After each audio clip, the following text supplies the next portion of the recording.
Hello everyone, today we're going to take a look at the poem Grape Sherbet by Rita Dove, and you're going to be doing your TP cast for this poem. So this is just going to be a video of me running through the poem and analyzing it with you. I'm not going to be filling out the TP cast, just like we did with Same Song, so you can run through your TP cast and know that each one is 20 points when it's specific to a particular poem, and you see on the right side of that TP cast sheet the breakdown as to where those points are going to be distributed from. So we'll run through the steps, we'll do a reading of the poem, and then kind of analyze what's going on, and should be in good shape. So first thing we'll take a look at is the overall title, Grape Sherbet, and remember, you're not responsible for putting down the same prediction as what I do.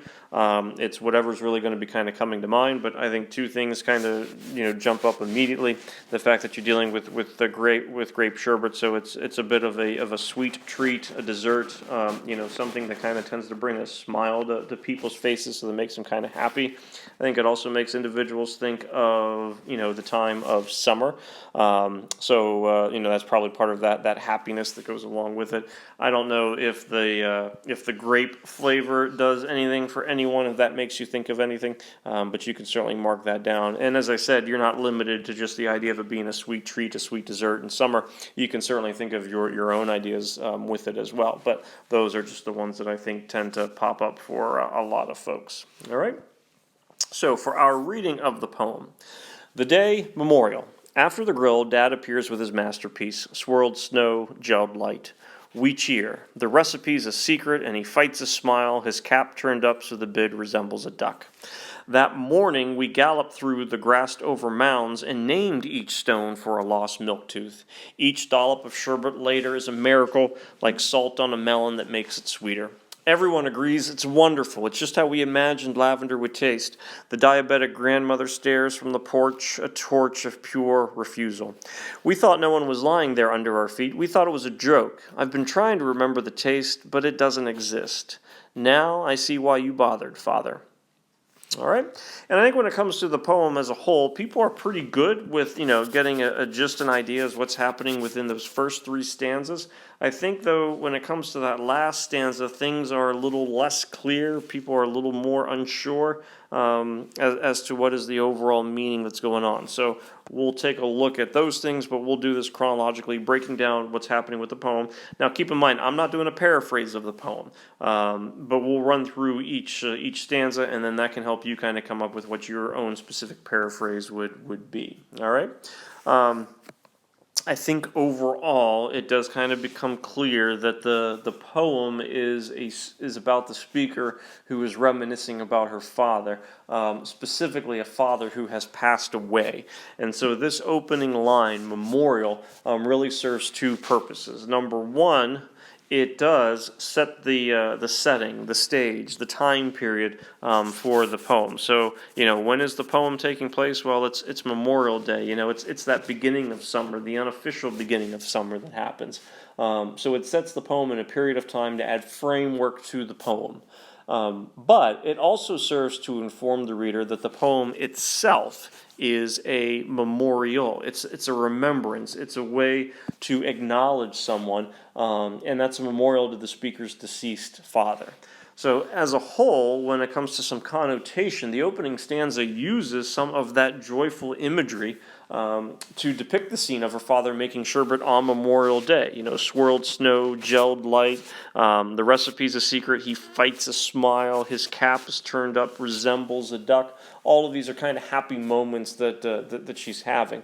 Through the speaker's use of present tense and active voice, the speaker seems as if she's more than simply just remembering this event, but she is living in the memory. And so, the memory is really kind of coming to life for her. She is living, in the moment, in the memory. She's basically reliving this moment in her life. In addition, the point of view of this opening stanza, one thing to take note of is that it is first person, but it is first person plural. So, she is kind of being a spokesperson here for the entire family. It's not just that she cheers, but we cheer.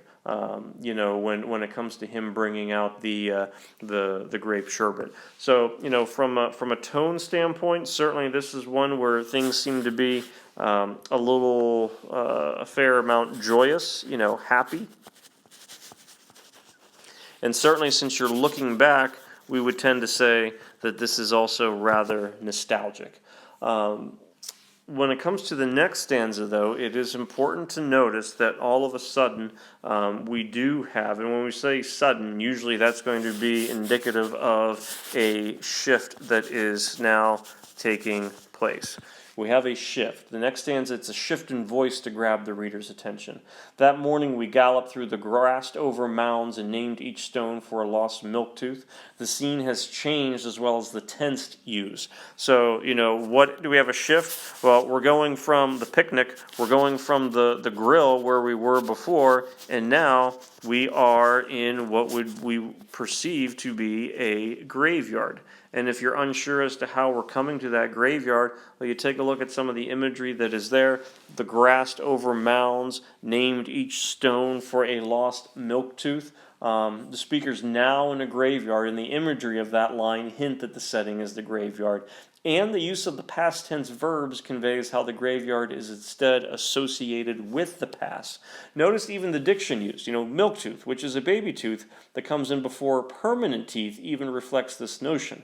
This emphasis of the past provides contrast to the previous stanza, which uses present tense to intensify how the speaker is truly experiencing her moment. So not only do we have a shift in location, but we also have a shift in perspective where we are going from something that was at least being presented in the present tense to now something that is being past tense, so it's to serve a little bit more of a memory. From a connotation standpoint, you know, we mentioned certainly that there is some imagery going on with the grassed over mounds. Dollop of sherbet also is a miracle, like salt on a melon that makes it sweeter. So not only do we have that imagery taking place, but it is important to note that we also do have a simile taking place here. So, oops, pardon me. So that's something that we could make note of here, that we have a simile. All right. The speaker then goes on in the next stanza to describe how the sherbet tasted. And how did it taste? It's wonderful, just how we imagined lavender would taste. And then we also get a little bit more description here. The grandmother stares from the porch, a torch of pure refusal. So we continue to get that imagery, but now we also have an individual metaphor that would be taking place here, where the grandmother is being compared to a torch. All right. The last stanza uses another shift in voice. So we indicated that we had a shift previously, and now we're going to take a look at another shift that is happening, not from stanza 1 to 2, but now from stanza 3 to 4. So again, making note of a shift. You have a shift where before things were much more fond, joyful, and now things are becoming very serious. So we have a shift in tone where now we have a much more serious reflection that is taking place compared to one that was much more, you know, kind of happy and frivolous. We thought no one was lying there under our feet. We thought that it was a joke. Certainly that word joke, you know, kind of indicates that there's a change that's been happening here. The speaker is emphasizing how she was surprised by her father's death, almost in a state of disbelief, you know, comparing it to the news of the joke. And when something does kind of, you know, shock us a little bit, you know, one thing that we tend to say is you must be joking, and I think this kind of helps with that idea.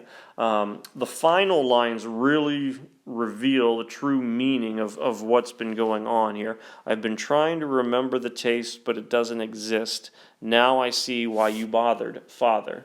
Because the speaker's father has passed, the speaker can no longer taste the sherbet. Keep in mind, when she was living the memory earlier up above, she remembered exactly how it tasted. But now it doesn't exist. She can no longer taste it because her father does not exist. She understands why her father bothered to create the sherbet, because it serves as a reminder of his life. So in essence, this final line reveals the memory of the sherbet to be and you think of the poetic terms that we were looking at before, that it is a extended or an extended metaphor.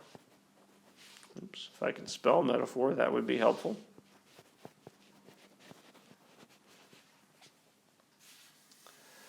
It's a metaphor for the memory of the speaker's father. So this is further emphasized really by that final word of the poem, and it really kind of sets off on its own line that it is dealing with father. All right, and really, you take a look at how, the first in the first line, you have the word memorial being set off individually, all by itself in one sentence.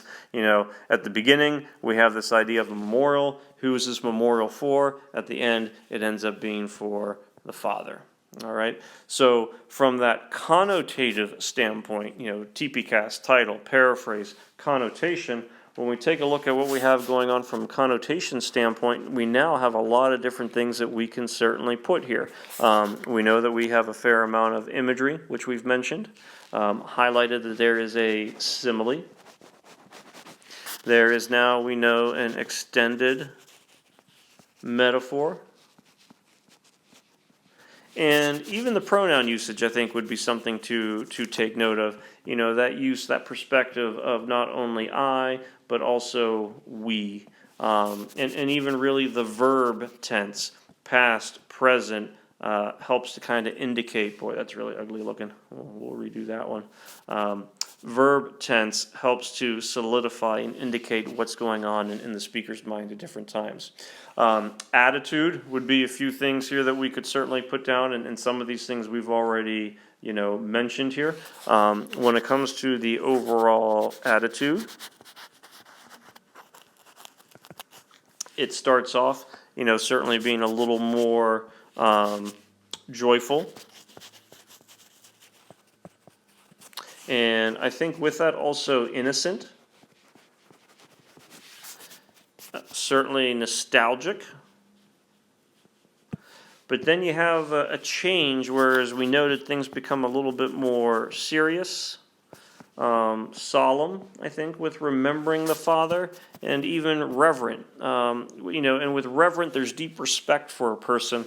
And now she kind of sees big picture what was going on with the sherbet. It wasn't just a treat that the father was making, but it really was some kind of concept that the father creates so that the poet Rita Dove has a way to remember him, to associate with him, and that can kind of happen with a lot of our own family members as well. We already identified where some shifts were taking place. Certainly that shift here in location and tense of the verbs that are getting used, picnic to graveyard, present tense to past tense, and then also we indicated here that we have a shift that is happening in tone, where it goes from being maybe, we said innocent. I think a shift that we could also kind of indicate or term is it becomes much more serious. Maybe it goes from being a little naive, not understanding what was going on, to now becoming much more serious from that third into that fourth stanza.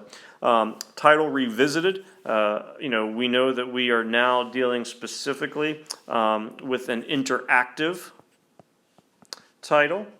It's not literally just about grape sherbet, but it's interactive because we're dealing with an extended metaphor. And so the idea here is that extended metaphor, the idea is it is equating the sherbet or the memory of the grape sherbet with father. So it's becoming representative of him. And that overall theme, I'll let you guys kind of work on your own. You want to put it in sentence form.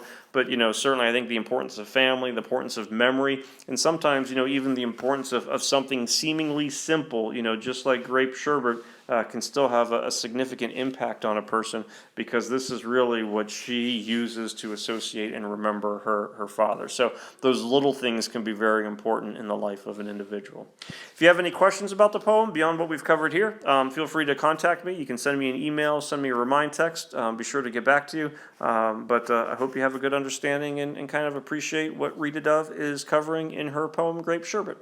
Hope everyone has a good day, and we'll talk to you later. Bye-bye.